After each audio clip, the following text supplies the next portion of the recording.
ഇന്നത്തെ എപ്പിസോഡിൽ ലാലേട്ടൻ ജയിലിനെ കുറിച്ച് ചോദിച്ചു. ജയിലിൽ അനീഷാണല്ലോ എപ്പോഴും പോകുന്നത്. അടക്കം തന്നെ 4 തവണ ജയിലിൽ പോയ അനീഷിനെ അഭിനന്ദിച്ചുകൊണ്ടാണ് കേട്ടോ ലാലേട്ടൻ എത്തിയിരിക്കുന്നത്.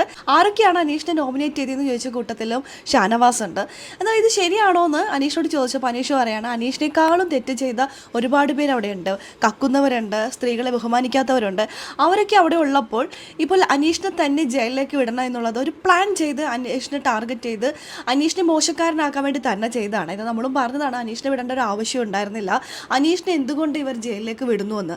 അതിന് മാത്രം തെറ്റൊന്നും ഈ ആഴ്ച അനീഷ് ചെയ്തിട്ടില്ല. മുമ്പാണെങ്കിൽ ഒറ്റപ്പെടലെടുക്കുന്നു, ചൊറിയാൻ പോകുന്നു, എന്തെങ്കിലുമൊക്കെ പറയാം.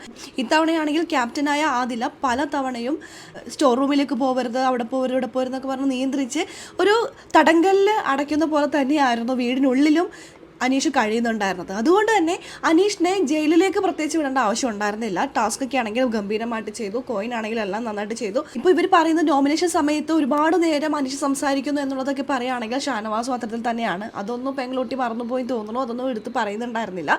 അനീഷിനെ മനഃപൂർവ്വം എല്ലാവരും കൂടി ജയിലിലേക്ക് ഇട്ടതാണ്.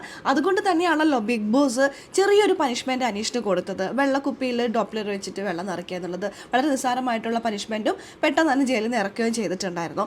മറ്റുള്ളവരൊക്കെ അനീഷിനെ കുറ്റപ്പെടുത്തി പറഞ്ഞപ്പോൾ ലാലേട്ടന് മനസ്സിലായി ഇത് അത്തരത്തിലേ പോവുള്ളൂ എന്ന്. അതുകൊണ്ട് തന്നെയായിരിക്കാം അനീഷിനോട് തന്നെ കാര്യങ്ങളൊക്കെ ചോദിച്ചറിഞ്ഞത്. എന്നാൽ ഇനിയെങ്കിലും അതൊക്കെ മനസ്സിലാക്കി ഒരു നോമിനേഷൻ നടത്തുമെന്ന് തന്നെ നമുക്ക് വിചാരിക്കാം. എല്ലാം കാത്തിരുന്ന് തന്നെ കാണാം. അപ്പോൾ ലൈവ് അപ്ഡേഷൻ നമ്മുടെ ഈ ചാനലിൽ ഉണ്ടാകും. ആദ്യമായിട്ട് കാണുന്ന പ്രേക്ഷകരാണെങ്കിൽ കൂടുതൽ ബിഗ് ബോസ് അപ്ഡേഷനായിട്ട് ചാനൽ സബ്സ്ക്രൈബ് ചെയ്യുക.